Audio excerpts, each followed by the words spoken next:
এটি রাজনৈতিক সম্প্রীতি স্মারকের একটি মতামত বোর্ড। সেখানে কেউ লিখছেন স্বাধীনভাবে চলার ও বলার অধিকার চাই, আবার কেউ লিখছেন সুষ্ঠু নির্বাচন এক রাজনৈতিক স্বীকৃতির কাম্য।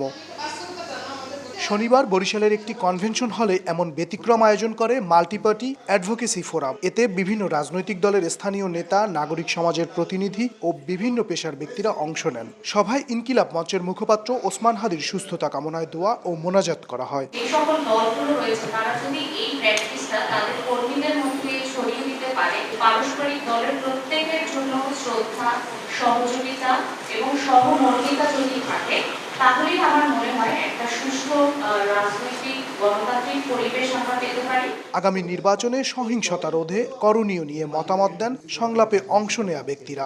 মুঠোফোনে হুমকি সহ উড়োচিঠির কথাও তুলে ধরেন তারা। মাঠ পর্যায়ে যদি কোনো ধরনের অসহিংসতা বা এমন কোনো ঘটনা ঘটে যেটি আসলে সাধারণ মানুষ কাম্য করে না, তাহলে আপনারা এটি জেলা নেতৃবৃন্দ পর্যায়ে আপনারা জানান। কে কিভাবে নির্বাচনে বানচাল করার প্রক্রিয়ায় তার নিজের অংশগ্রহণ নিশ্চিত করবে, এটি কিন্তু আমরা বুঝতে পারছি না। কাজেই এখানে বিভিন্ন দলের পক্ষ থেকে নির্বাচনী কার্যক্রমে যেভাবে অংশগ্রহণ করছে, সেটা অত্যন্ত সজাগ থাকা দরকার।